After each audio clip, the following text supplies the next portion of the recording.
सोचो, एक blood test एक आदमी की जान बचा सकता है,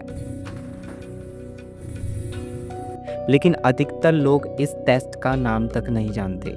यूएसए में 6 में से 1 आदमी को प्रोस्टेट कैंसर होता है, लेकिन इंडिया में यहाँ अधिकतर लोगों को पता तक नहीं होता कि उनके शरीर में कैंसर ग्रो हो रहा है। हैरानी की बात यह है कि यूएसए से कई गुना ज़्यादा जनसंख्या होने के बाद भी इंडिया में प्रोस्टेट कैंसर डिटेक्शन के रेट बहुत कम है। मतलब प्रॉब्लम ये नहीं है कि इंडिया में कैंसर बहुत कम होता है, प्रॉब्लम ये है कि इंडिया में कैंसर टाइम पे डायग्नोस ही नहीं हो पा रहा। इसलिए सवाल ये नहीं है कि प्रोस्टेट कैंसर क्यों होता है, सवाल ये है कि इंडिया में प्रोस्टेट कैंसर इतना लेट क्यों डायग्नोस होता है। तो आइए दोस्तों, इस प्रोस्टेट कैंसर सीरीज़ में हम आपको वो जानकारी देंगे जो हर एक आदमी और हर एक परिवार को जानना बहुत ज़रूरी है। इस सीरीज़ में हम आपको बताएंगे प्रोस्टेट कैंसर क्या होता है, कैसे शुरू होता है और हम इसे शुरुआत में ही कैसे डायग्नोस कर सकते हैं। ये सीरीज सिर्फ जानकारी के लिए नहीं, आपके और आपके परिवार की सुरक्षा के लिए है, क्योंकि याद रखिए, कभी कभी कोई सही जानकारी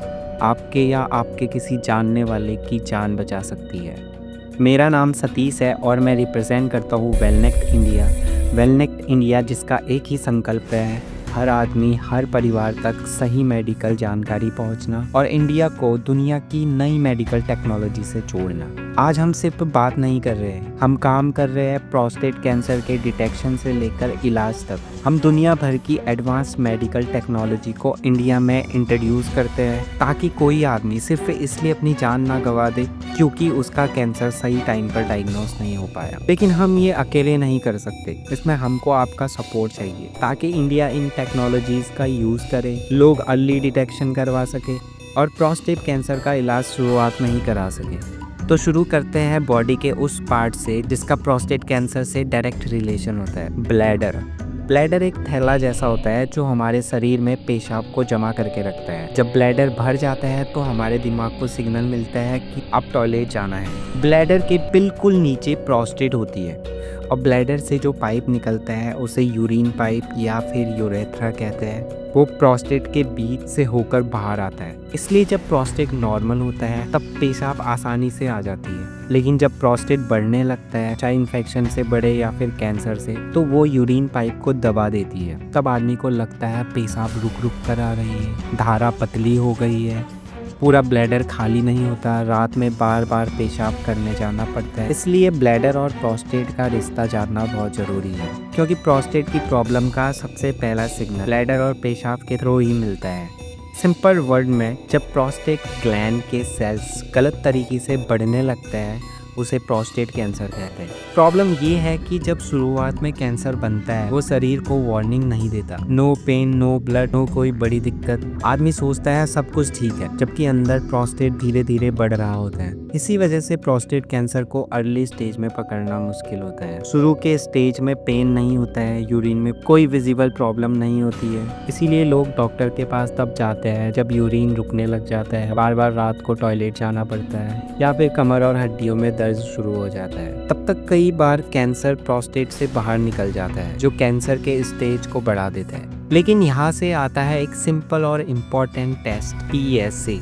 PSA मतलब प्रोस्टेट स्पेसिफिक एंटीजन। ये एक प्रोटीन होता है जो प्रोस्टेट बनाता है और ये ब्लड में छोटी मात्रा में पाया जाता है, इसलिए PSA को ब्लड टेस्ट से नापते हैं। PSA के लेवल को एक यूनिट में नापा जाता है जिसे कहते हैं mg/ml। mg/ml का मतलब होता है नैनोग्राम पर मिलीमीटर, यानी 1 मिलीमीटर खून में कितना नैनोग्राम PSA है। नॉर्मली PSA का लेवल 0 से 4 mg/ml के बीच में होता है। अगर PSA बढ़ने लग जाए तो हो सकता है प्रोस्टेट बड़ा हो या फिर कैंसर हो। लेकिन याद रखो, सिर्फ एक बार PSA हाई होना कैंसर नहीं है। डॉक्टर देखते हैं कि PSA धीरे धीरे बढ़ रहा है या नहीं, इसलिए 50 साल के बाद हर आदमी को हर साल PSA टेस्ट कराना चाहिए। और जिनके फैमिली में प्रोस्टेट कैंसर रहा है उन्हें 45 साल के बाद हर साल PSA टेस्ट करवाना चाहिए।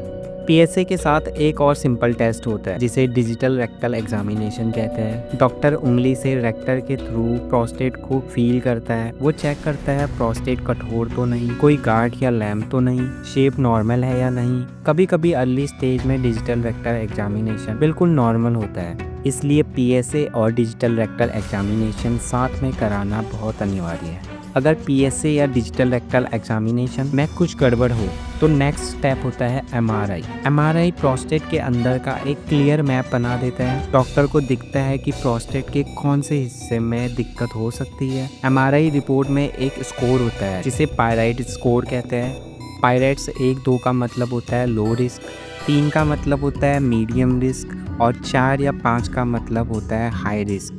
एमआरआई का मेन काम ये होता है कि डॉक्टर को ये बताना कि बायोप्सी कौन सी जगह से लेनी है। अब आता है सबसे इम्पोर्टेंट स्टेप, बायोप्सी।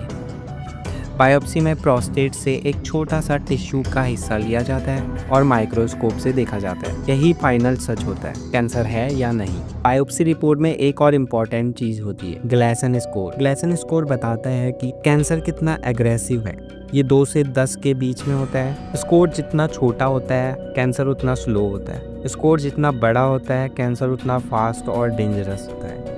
अगर इंडिया को इस प्रॉब्लम से लड़ना है तो सबसे पहले कदम है अवेयरनेस। जब तक हर आदमी को ये नहीं पता होगा कि 50 साल के बाद पीएसए टेस्ट कराना जरूरी है, तब तक प्रोस्टेट कैंसर छुपा रहेगा और लेट स्टेज में पकड़ा जाता रहेगा। अवेयरनेस के बाद आता है स्क्रीनिंग। पीएसए टेस्ट सरकारी हॉस्पिटल्स, मोबाइल्स, वैन्स गांव-गांव तक पहुंचाने चाहिए ताकि कोई आदमी सिर्फ इसलिए लेट ना हो जाए क्योंकि उसके पास टेस्ट करवाने का मौका ही नहीं था। फिर आता है सही डायग्नोसिस। आज दुनिया में ऐसी इमेजिंग टेक्नोलॉजी है जो प्रोस्टेट के अंदर के कैंसर को बहुत आसानी से शुरुआत में ही पकड़ लेती है, जैसे माइक्रो अल्ट्रासाउंड जो छोटी सी प्रॉब्लम को भी क्लियरिटी से दिखा देती है। इसी सोच के साथ वेलनेक्ट इंडिया में दुनिया की एडवांस प्रोस्टेट टेक्नोलॉजी इंट्रोड्यूस कर रहा है, जैसे एक्सैक्ट व्यू माइक्रो अल्ट्रासाउंड जो प्रोस्टेट को बहुत हाई क्लियरिटी में स्कैन करता है, और फोकल वन जो बिना किसी बड़ी सर्जरी के सिर्फ बीमार हिस्से का ट्रीटमेंट करता है। मतलब पहले अवेयरनेस, फिर स्क्रीनिंग, फिर स्मार्ट डायग्नोसिस और फिर मॉडर्न ट्रीटमेंट। जब ये चारों साथ चलेंगे तभी इंडिया में प्रोस्टेट कैंसर अर्ली पकड़ा जाएगा और तभी ज़्यादा जिंदगियां बचेंगी। इसलिए ये सिर्फ एक वीडियो नहीं है, ये एक मूवमेंट है, जानकारी से शुरू होने वाला और टेक्नोलॉजी तक पहुंचने वाला। दोस्तों, आज हमने जाना है प्रोस्टेट कैंसर क्या होता है और क्यों इंडिया में ज़्यादातर केसेस लेट स्टेज में पकड़े जाते हैं। आज हमने ये भी समझा है कि अवेयरनेस से स्क्रीनिंग तक और स्क्रीनिंग से टेक्नोलॉजी तक सफ़र की ज़िंदगी बचाते हैं। इस सीरीज़ के अगले वीडियो में हम आपको दिखाएंगे कैसे आज की मॉडर्न टेक्नोलॉजी प्रोस्टेट कैंसर को बहुत अर्ली स्टेज में ही डिटेक्ट कर सकती है, जब आदमी बिल्कुल नॉर्मल महसूस करता है। हम आपको मिलवाएंगे उन लेटेस्ट टेक्नोलॉजीज से जो दुनिया भर में जान बचा रही है, जैसे एक्सैक्ट व्यू माइक्रो अल्ट्रासाउंड और फोकल वन, और समझेंगे कि ये कैसे काम करते हैं। इस वीडियो को शेयर कीजिए, लोगों तक पहुंचाइए, क्योंकि जब जानकारी फैलती है तभी ज़िंदगी बचती है। धन्यवाद।